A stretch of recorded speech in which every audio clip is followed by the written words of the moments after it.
Yeah, I didn't have to dig too deep in my In your I didn't have wardrobe to dig in the wardrobe for sparks, for for sparks and sparkles. sparkles, for sparkles. But For do you both. have?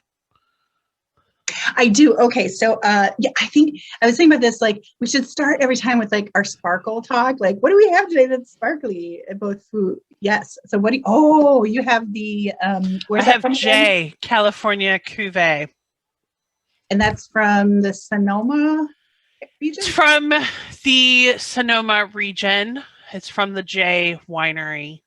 Um, but this one is just from the Bevmo down the street. Well, I have two. So I did just brush my teeth. So I have some sparkling water, but that's only the first sparkle. I just need to, and then I will be drinking house wine. And Okay. so this is a limited edition sparkling rosé in a can. And Oh, I got it at Target. And I have to say, it's pretty damn tasty. I got it when I was doing my pool in this summer. oh, that's perfect for a pool party or for any sort of portable drinking activity you might do. Yeah. And I've also been on a big like kitchen rearranging kick.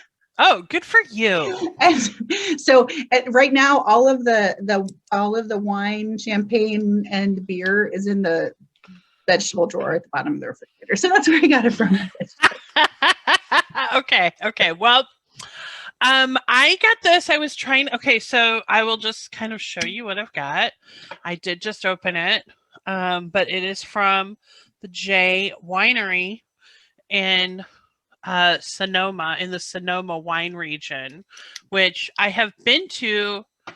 Well, I've been to their winery a couple of years ago. Hold on, let's just see how this is. Oh, yay! Cheers. Oh, This is cheers! nice, fruity, light, good for a Saturday afternoon. Right.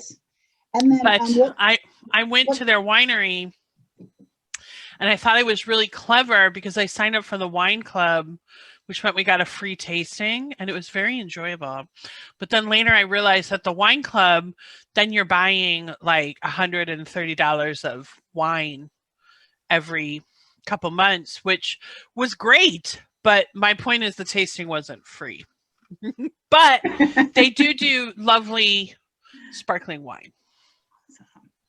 And what kind of sparkle? So and what sparkles are you donning today? I am just donning a very, if we really want to do sort of like a whole merch thing, this is a necklace I got a couple years ago.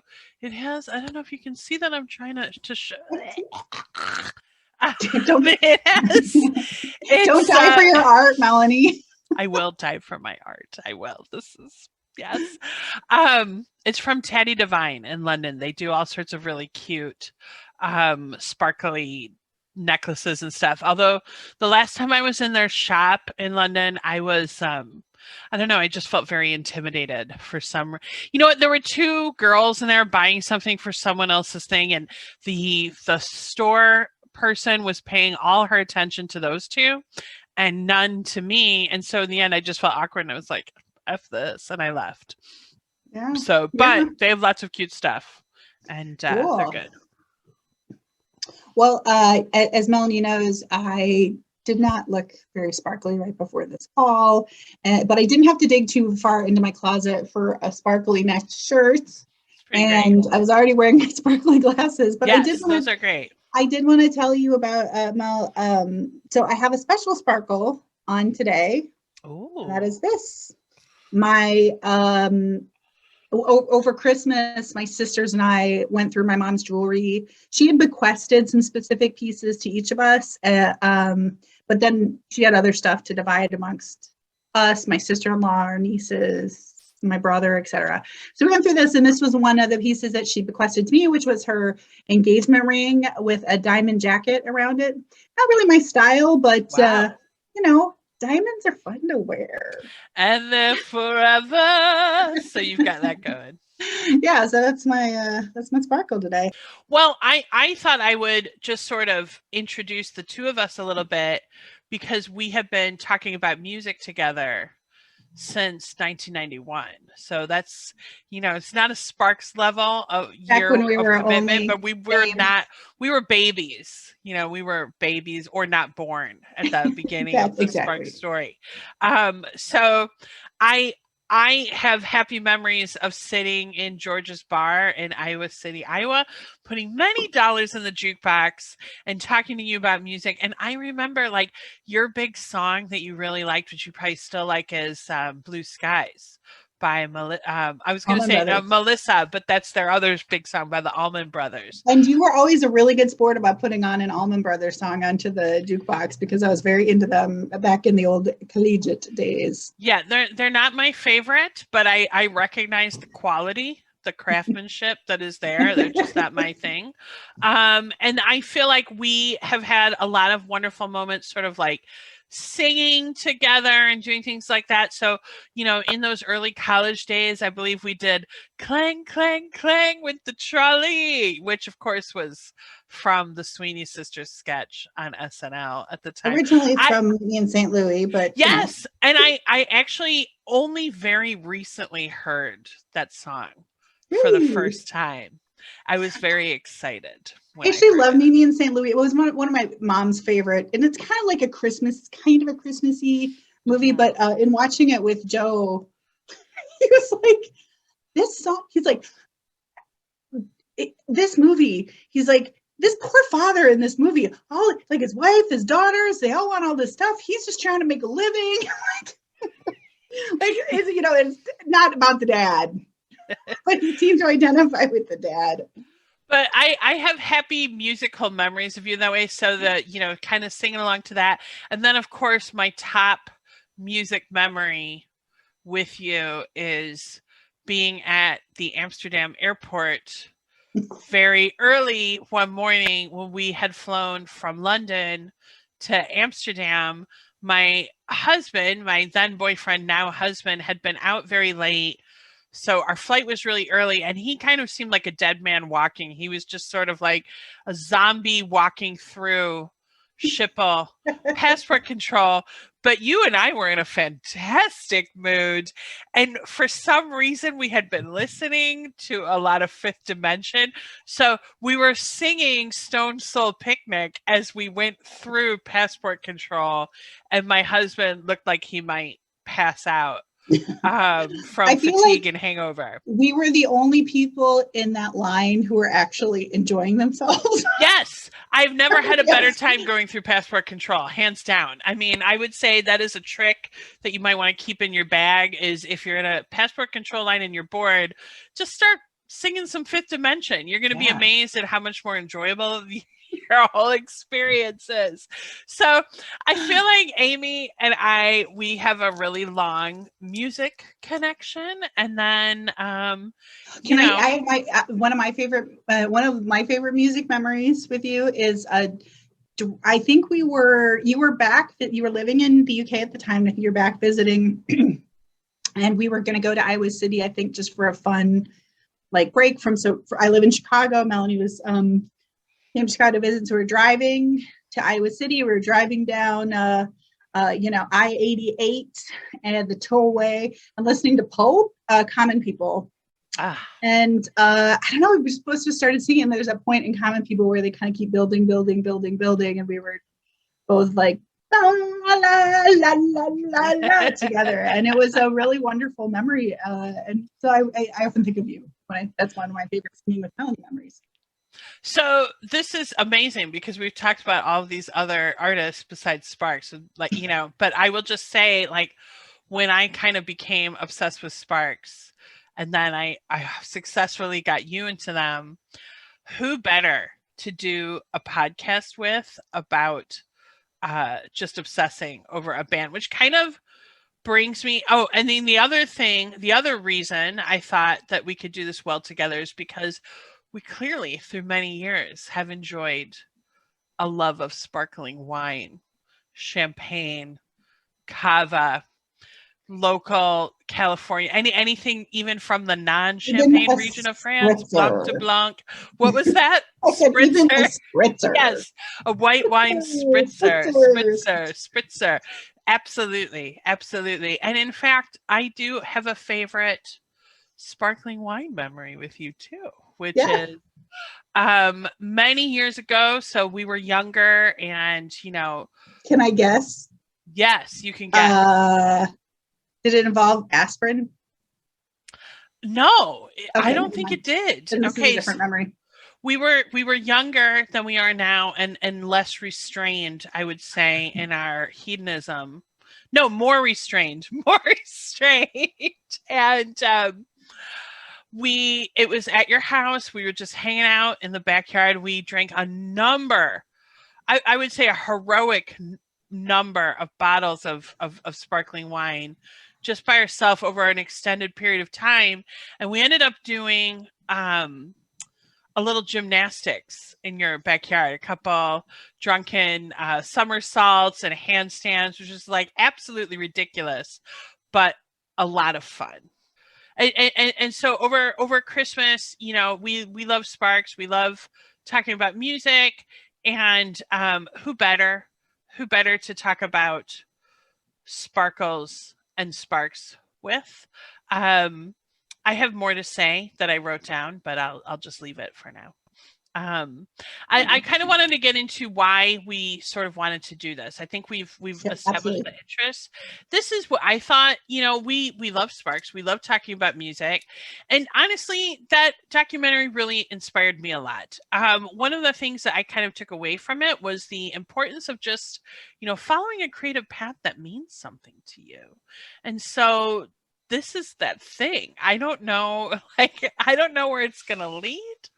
It's a little bit weird, but who cares? So are Sparks. So why not do it? And the other thing that I was thinking about was that a lot of music podcasts are run by men, and to me, and obviously hashtag not all men, they have a different vibe. I think men who are interested in music, to my in my experience, they come at it in a different way. Like they want to collect things. I don't really have an interest in collecting things. Um, when I was growing up, record stores, obviously you had to go to them to buy the latest music, but I always found them a really unwelcoming place if you were a woman. There's often like a man or like somebody who was intimidatingly cool behind the counter who had all of this knowledge that you didn't have. And I still feel that a little bit when I go into those spaces. And obviously I know not all women feel that way, and there are lots of women who collect these kinds of things, but that is not for me what music is about. The other thing is I feel like a lot of sort of male focused podcasts, they're really interested in a lot of the technical details, like, okay, so they were in this studio in August of 1974, and they were the first people to use this particular instrument. And of course, that's interesting and it has its place, but it's not something I personally am interested in. I'm interested in other things. I want to talk about how the music makes me feel. I want to talk about what songs I decided were perfect for my super awesome positivity mix. I want to deep dive into the lyrics and what I think about them. I want to talk about the videos. I definitely want to get into a discussion of clothing choices across eras. I mean, you could really get into, say, looking at Russell's suits in the sort of 80s period. This could be an entire show from my point of view. And so this is much more interesting to me than, for example, what type of amp they use at a particular time. That's obviously people have an interest in that, but if that's what you want, you're not going to get it here, or at least not from me. So that was my interest. I've done a lot of talking, Amy. I'm going to pass it over to you. What has inspired you to go down this path? Well,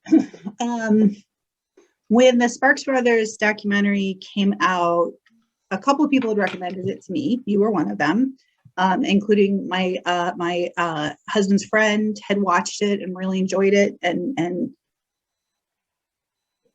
Joe was like, "I think you'll really like this. It's really good." And Melanie, you recommended it because I was a pretty serious classical musician for a number of years, and have really moved away from that to just for many, many reasons. But I definitely miss creating music and just creating anything, just creating. And you had said that one of the reasons why you thought I would enjoy the movie so much and enjoy the band so much was because they really stuck to creating music regardless of whether it was going to go anywhere.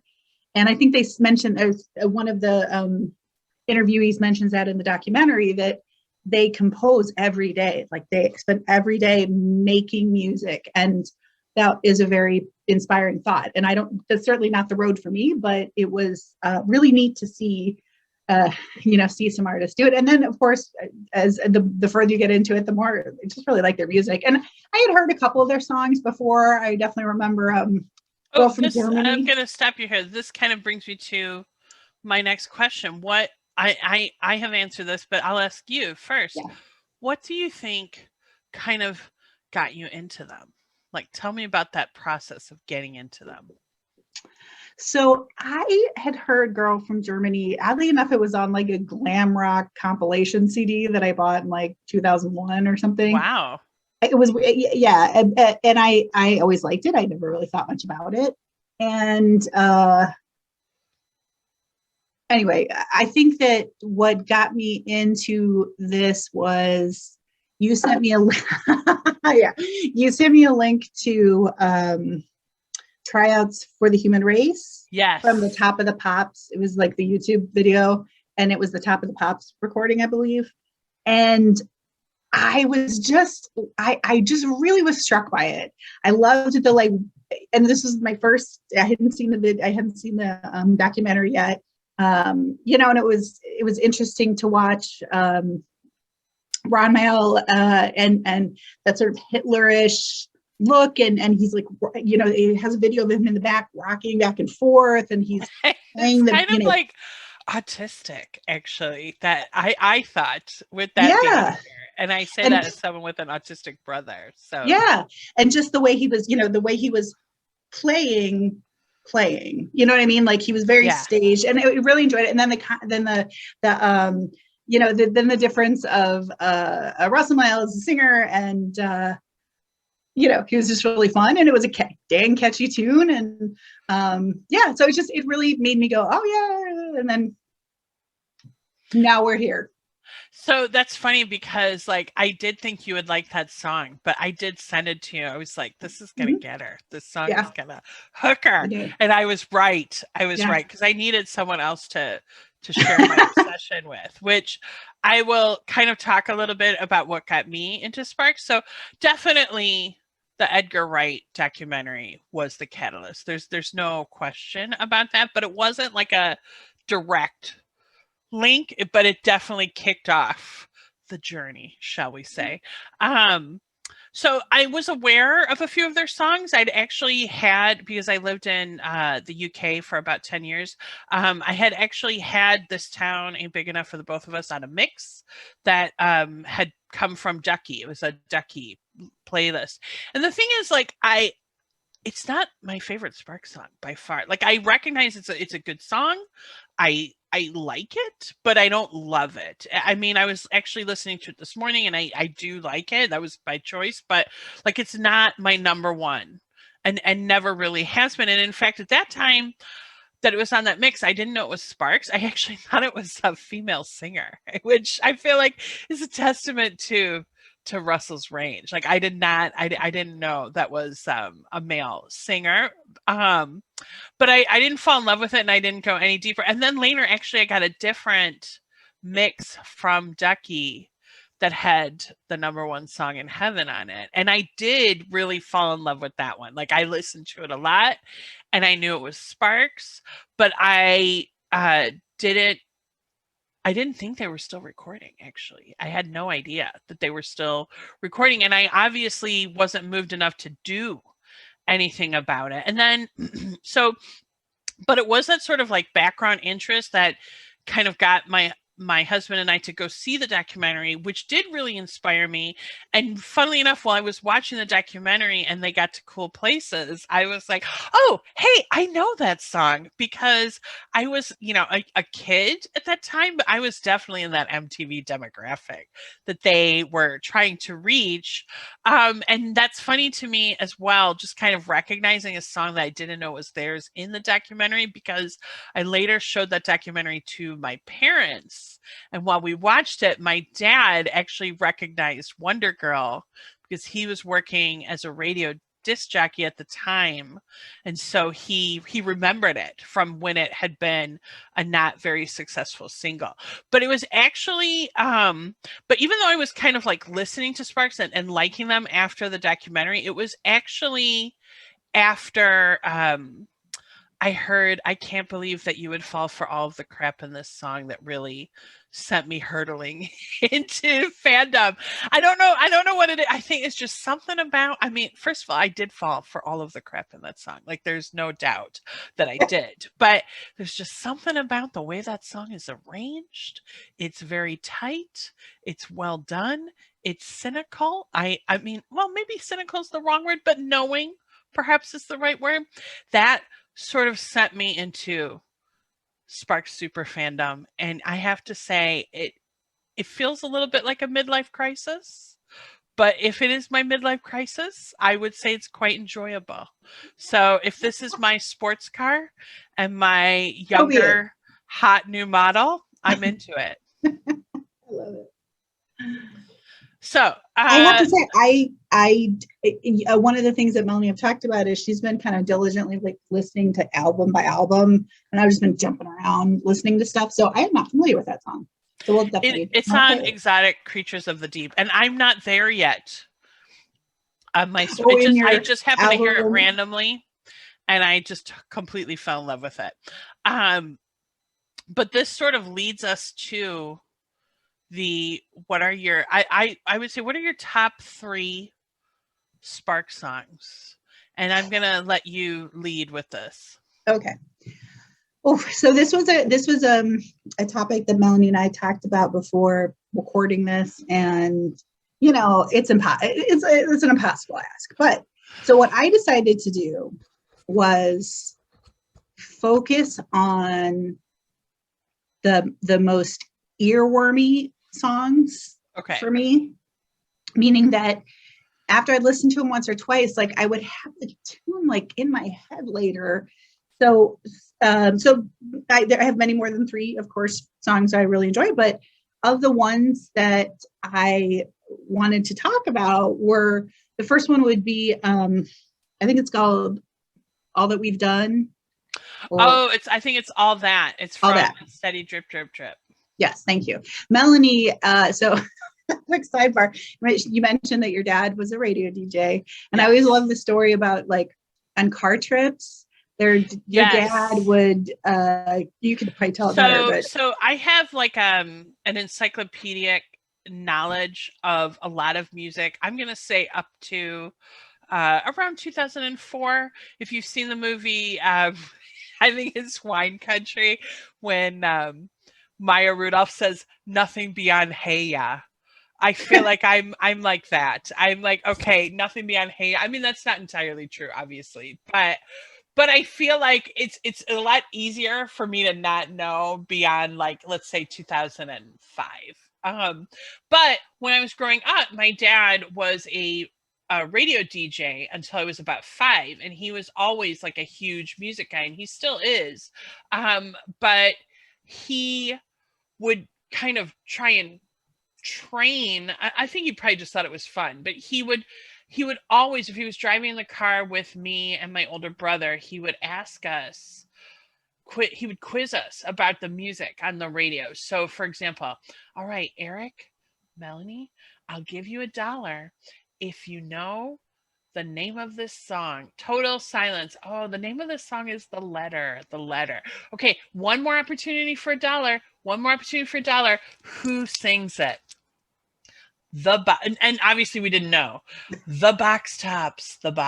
Okay, one more opportunity for $1. What year did it come out? Total silence in the back seat. 1967. So now it is true that I will often know like the song, and I'll know like a lot about it. I heard a song the other day, and like I'm telling you, I heard maybe 3 seconds of it. Like it was a very short amount, and I was like, "Oh, this is blah de blah," and then it was, and I was actually kind of shocked myself that I recognized it so quickly. Now that I am 48, so moving into my elderly years or middle age or whatever. I still love modern music. I still do very much, but the difference is I do not always know who sang it or what year it came out or what it's called.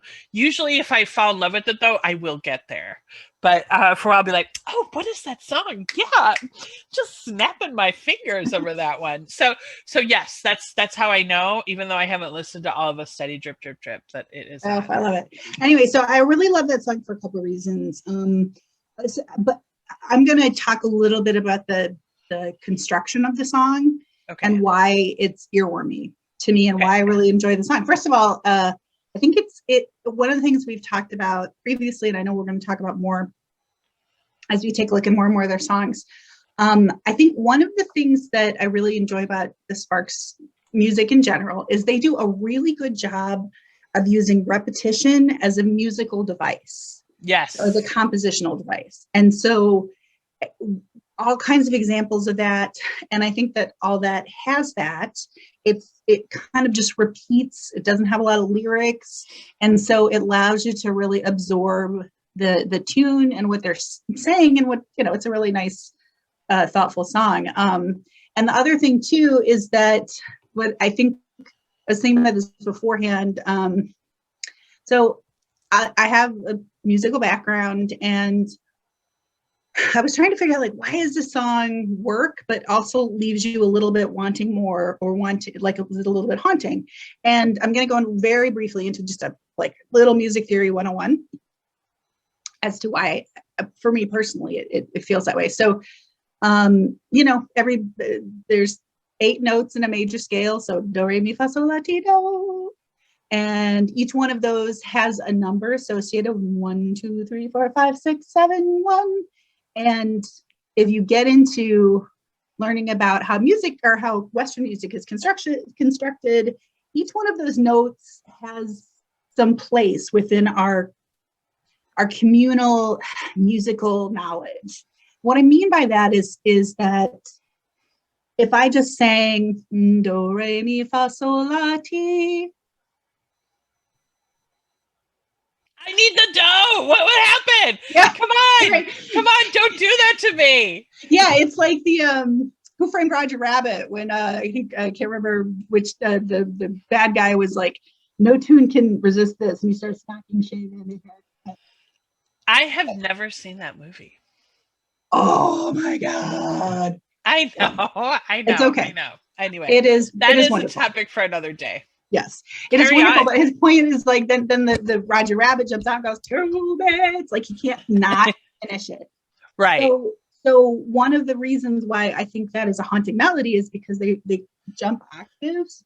They're going, all that we've done, bum, bum, bum, bum, bum, bum, bum, bum. I've just realized you're going to bring all the technical into this, which is great for people who want that. And I just was like, oh, we're not going to have any of that, but we are. Of course we are. I don't care about the sound mixing. I don't know, whatever. This is more just how me. And what I love about that is it lands on la, la, ti, do. So it ends on the 6th note of the scale, or la. And it doesn't feel resolved. I love that. And I love that the jumping of the octaves too. So that's really interesting. Sorry, go ahead. Yeah. No, I was going to say those are some reasons why I really enjoy that. That's really interesting. And I've noticed that technique in a number of their songs. Actually, I don't know if you know this, famously, the Adele song Rolling in the Deep, one of the reasons people really like that song is because it has that build that sort of builds to the chorus, and then you get to the "we could have had it all." I'm not as good of a singer as Amy, but your brain is actually like waiting for that moment, and I think they do that in their songs, and they know they're doing it. Like actually, the song I mentioned, I can't believe that you would fall for all the crap in this song. Like it is a very, like for most of the song, they have like a really hard driving beat, but then there's like 2 breaks where it's very different. And I feel like that is absolutely by design to sort of like give your brain a little bit of a break, and then whoa, we're right back into it. Yeah. It's stuff I don't understand how to do, but I know they're doing it. Yeah, it keeps you wanting more and more. What about you? What's one of your top 3? Okay, so I have 3, and this is like a list that I feel like will obviously constantly change. If you ask me next week, I might have a different answer. Yeah, these are my 3 for today's discussion. Just for today. Okay, so my first one that I would say I would put at the top, I don't know if it's my favorite, but it's definitely, it could be, is At Home, At Work, At Play by I was going to say by Sparks, funnily enough, from Propaganda. Okay, so first of all, that song, and I actually love the whole Propaganda singing right before that, and then it just goes right into that song. That whole album to me is just like, it's brimming with so much confidence. And this is just my take. I obviously don't know. It's kind of like when you read something like, oh, this body language expert, is going to tell you what this person was thinking, or this psychologist is going to say this. No, they have not treated the patient. Okay, so like, I obviously haven't. This is my feeling about the whole Propaganda album, which is not even my favorite, but it is up there. They had so much pressure. Maybe they put so much pressure on themselves to have a successful album, right? Because their first 2 albums didn't really sell that well. And then Come On to My House is like a perfect album. I would actually say it is a perfect album. Like there's no bad track on it. They're all great. I do think it simultaneously sounds of its time and doesn't. That's a story for another day. But that album and This Town Ain't Big Enough for both of us, of course, sparked off the Spark Mania time of the early 70s. And then they quickly wrote Propaganda. My take on Propaganda is that probably a couple of those songs had already been hanging out, but they had the pressure was off. The pressure was off to have the big super success album, and there was probably just so much mania going on, like concert 14-year-old girls like trying to attack you on stage, etc., that they could just do this album without that pressure. And I feel like that confidence shines through the album to me, and I feel that in Propaganda, which is like it's so full of energy from the beginning. And it just like, I also feel like the way in which it was recorded has that kind of like great 70s pop rock song feel to it. Like you've got like the echoes and all this stuff. And yeah, and then there's also a part in it which is kind of related to this whole like messing with your brain kind of thing. The part where like you've got like a guitar solo and then it kind of goes into a piano, like at the chorus. The first time I heard that, I actually gasped. Like I just thought it was just so beautifully done. And of course, I like the idea of being a cool girl like that you got to catch while she's still at home. You got to catch her while she's still at work. You got to catch her while she's still at play. I like that too. And by the way, those lyrics, during the lockdown, Sparks did their lyrically speaking thing. And I have watched Ron Mail read those lyrics like in a very straight man kind of way. When he gets to that end lyric, I gotta say I've thought about that moment. so that's one that I would put up there as one of my favorites. What about you? All right, so I think my next one is Number One Song in Heaven. And the reasons why that kind of made the cut to talk about today, and I think we'll probably spend more time, hopefully more time in a later discussion, kind of digging into the construction of that song. And you had talked about the producer had also, I think, produced George Donna Moroder. Summer. Yes, yeah. Donna Summer, and so we'll get a lot. Such fun conversation for another day for us nerds.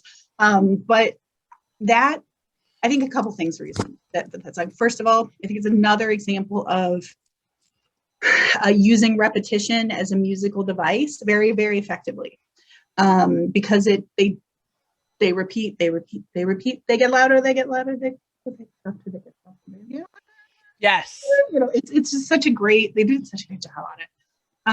And the other reason why I picked that song is, like I said to Molly one time, I said, I swear I've danced to that song at a gay bar somewhere. I know I have. Oh, I definitely have. Probably Becky. 100%. I have. Absolutely. Yes. And it just, there's an aspect of that song that is so like ahead of the time, basically. Like that song could have come out in the 90s. It didn't. It came out in what, 79? Yeah, and it's interesting you say that, because like I do feel like if you listen to some of their stuff, it just sounds like it's great, but you can just hear like, oh, this is from the 90s, this is from the 80s. Like they really went into whatever like the production moment was at the time. Like if you listen to, I think it's Pulling Rabbits Out of a Hat, it sounds very, very 80s in terms of production to me. Yeah. Kimono, I love it, but as I said, and I actually think that is like, there are songs on there that sound like they could have come out today for sure, but there is absolutely this was recorded in the 70s vibe to it. So like I agree, I think Number One in Heaven is timeless. I think it's of its time too, but anyway, I feel like I went on a tangent there. So no.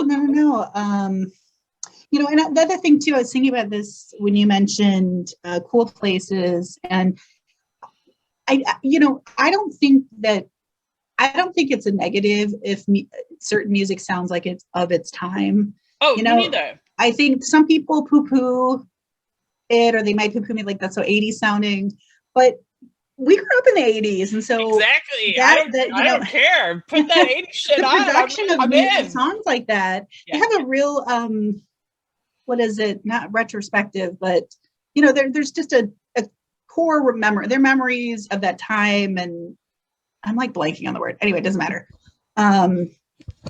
So Number One Song in Heaven, timeless. I think great use of repetition. Again, shows quite a vocal range, and has like just that like constant, musical build. That beat. I love that song too. I'm actually a little sick of it though right now, because I've just heard it so many times. But again, that was one of the first songs of theirs that I knew and played a lot. And then for some reason, my Spotify decided like every time I had a suggested Spark song, it was always that one. And I was like, no, I want more. So I want to look at the albums. Okay, so I have a second one. My second one is Upstairs, from Womp That Sucker, which I have to say now, Grant, as Amy said, I'm doing this like Sparks obsessive superfan thing where I'm like slowly working my way through every single album. Okay, so I'm only up to Balls, which is funny to say. I'm excited because I know like I'm soon to go into the quote unquote modern Sparks era, and I'm looking forward to that. But most of my favorite songs are coming from that earlier period, which is why I know they'll change. But right now I would say Womp That Sucker is my favorite Sparks album by far. So fun.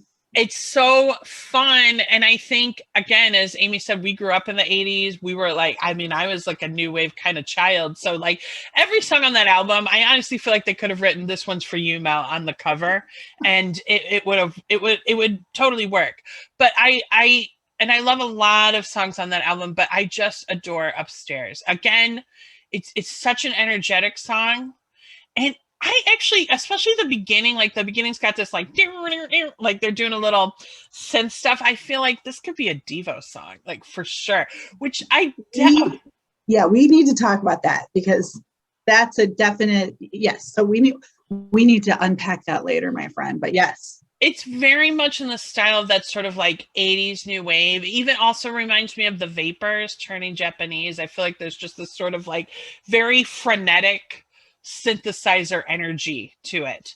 But I also feel like with this particular album, you know, it was coming off Terminal Jive, which they had done before, and like that whole sort of like pop sound they were doing. And I kind of feel like they changed directions, but they just let themselves have fun on this album, and it really shows. And the thing I like about Upstairs is, of course, it has really classic Spark lyrics because it's all about all the crap that's going on in your head all the time.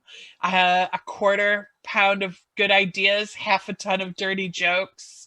You know, why don't you get out of my head? I love it. And that's obviously a glimpse into at least Ron's brain, if not both of them, which is interesting to me. And as I said, the song is like, it's just, there's so much energy. This is a really fun song to seek out live versions from that era on YouTube, because they clearly did it as like a number to really kind of get the crowd going. Russell does some sort of weird performance art stuff. I don't know, in the middle of the sky. I mean, you know, not covering himself in Nutella or anything like that. Just sort of like, I don't know, crawling around on the stage for a few minutes. But there's so much energy there. I love it. This is actually a song that I play when I want to pump myself up before I do something too. So, okay, what's your third choice? All right, this was really hard, but ultimately, again, I thought Earworm, and then I thought Video, and things that stuck with me. So I will say that when do I get to sing my way? So good. I've been listening to it a lot recently because I've been listening to Gratuitous Sax a lot. Yeah. There are a number of things that struck me about that song. First is, you know, it did hit home for me in some ways, that the lyrics, and the point is, you know, I'm a singer, and sometimes you feel like, when is my moment? When will I have my moment? Yeah. When am I gonna have the moment? And that means a lot of different things to a lot of different people, and to me, different things at different points in my life. But it has like a little ache to it, just a little ache there in there. And I really loved that they were willing to make a song about that and have that little ache in there. I think it's a pretty catchy tune, but the other reason why I really love it is the video, which I think is very fun. Great. They both look super hot in it.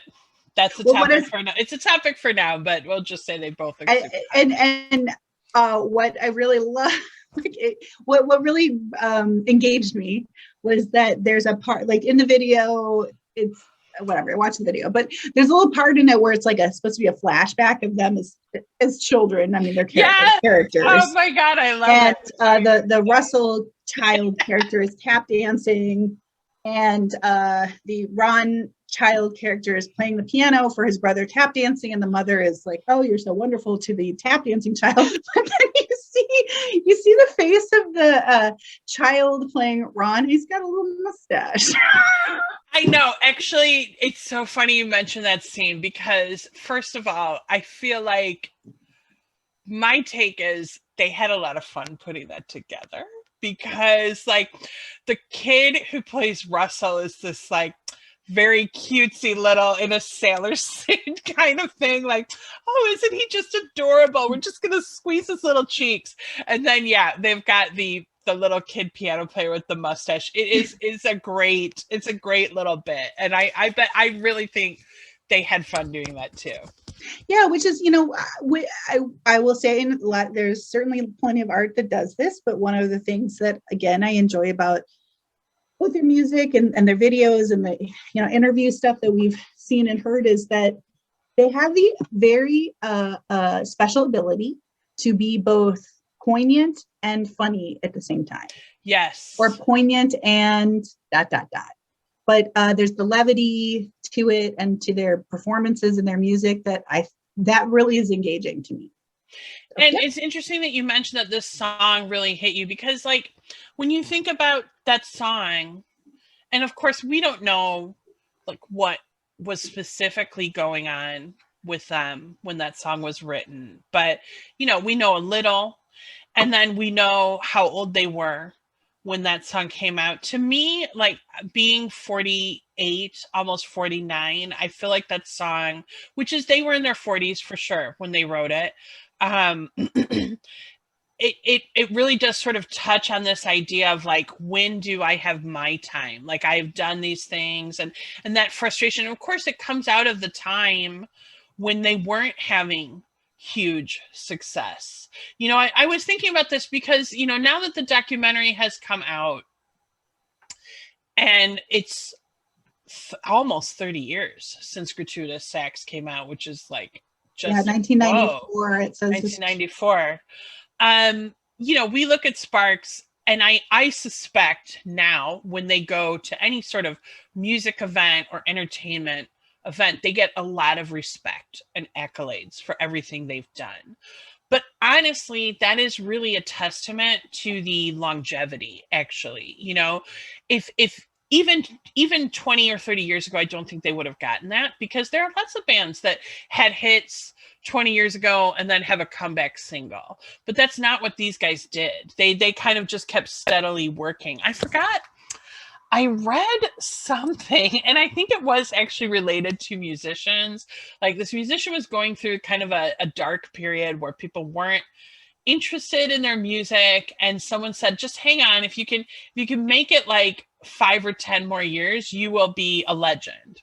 Right. And they are at the legend spot, which they have earned. They've earned it. Okay. But that is actually what makes them special, is the fact that they have kept going all of these years. It's really hard. But they hadn't It's achieved really, that at really that hard. time. They were kind of coming off that, probably like a brush with obscurity. So there's a song on Angst in My Pants, which I was listening to this morning. And, you know, that is a good one. But it's the song The Decline and Fall of Me. But there are some lyrics in it that's like, bubbling under, I'm drowning. I'm not getting the lyrics exactly right, but bubbling under is the that's the Billboard below the top 100. It was called Bubbling Under for many years, and I'm sure that's where that lyric comes from. Bubbling under, I'm drowning. And there's that bit in the documentary where they talk about how they missed their initial Top of the Pops gig, and then the Rubettes were on, and then they got the number one, because well, This Town never hit number one. It was a number two single.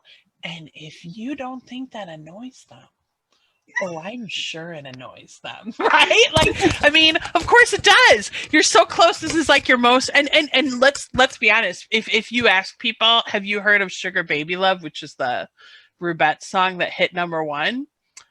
There are going to be a lot fewer people who say yes to that than if you say, have you heard of This Town Ain't Big Enough for the Both of Us? Way more people will say, oh yeah, I've heard This Town. So like, definitely This Town has had the longevity. But what is my point here? That sort of frustration of like not quite hitting the big time, I think permeates a lot of certainly their earlier music. But I actually think that's one of the things that has brought them success, because if they had achieved, say, David Bowie level success or something like that, that would be a whole different level of issues to deal with. And you wouldn't have that creative tension that I suspect has propelled them forward. Again, I feel like I went on a long tangent. No, I I like know what I it. was talking about. It's just it's hard. It's hard to. I think that whatever, you and I have talked about it plenty in our own, like our own creative journeys, and you know, making art, making music. There's a quality of, you do it for yourself. Yes. But you also don't, like, if you release it into the world, then you are impacted by the reception, by anyway, whatever. So well, yeah, and it's kind of like in the Sparks documentary, the Sparks Brothers documentary, having Flea talk about introducing Sparks, which, you know, was a very low selling album of theirs. And then Ron talking about how much it meant to him to hear Flea talking about how he thinks it's a good album. You know, like you were right. You put this thing out there. You want it to be critically received because you put your heart and soul into it, right? You've good art, I think, does that. Good art takes the risk of being vulnerable. And they've done that again and again and again. And sometimes that's been extremely well received, and sometimes it hasn't. I think they do have a lot of artistic integrity where they want to do things a certain way. And I mean, there's definitely there's another line in the documentary that I feel like this says a lot. And I'm going to get it wrong, but it's something like there are songs that aren't that good, but Ron says something like there are songs that aren't that good, but you'll never hear any of them. You know, like, you know, that they're working, like, nope, this one's not good enough to release. We're not going to release this one. You know, I feel like I'm going someplace with this. Oh, I believe that even though they have that artistic drive, of course, they wanted every single thing that they've released to be a hit. Of course, they have, because, you know, because who doesn't want to be successful creating things that you really love and care about and you want to share with people? So anyway, yeah, no, when do I get to sing My Way? It is a really great song. And I actually, because I've been listening to gratuitous sax and senseless violence a lot recently, I must say I do love the production of that song too. It's very 90s. That whole album, like, as soon as you're listening to it, you might as well be in a time machine back to the 90s. Like, every 90s production thing that you remember, like, do you remember the piano? Do you remember, like, there was always a piano, like, kind of like that house music piano? That's there. White guys rapping, that's there, you know.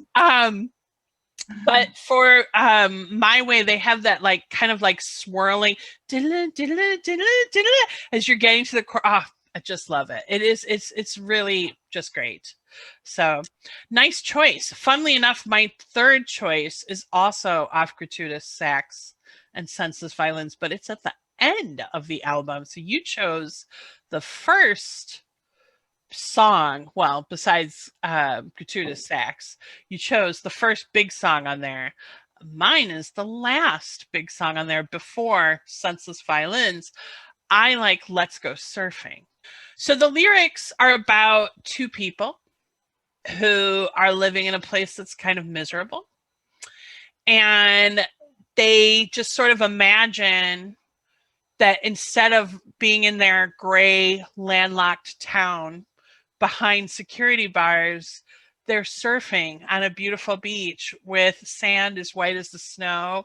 And the thing I love about it is obviously that message. It reminds me of times in my life that have been really grim, which to me is this, like, rain is falling down in our landlocked town. And I personally think when you have moments like that, you almost have to imagine yourself out of them. Like, you have to think your way out of those really difficult times. And so it's the contrast between the grimness, like, there's a line like, in a room only Dickens could love. You know, like, there's just some really great lines about the grimness that are contrasted with the freedom and the joy and the brightness of surfing. And of course, again, having seen the documentary, that whole section about them being kids and spending all of this time on the beach in Santa Monica, which I go to quite a bit, and I always feel free and I feel like some joy there.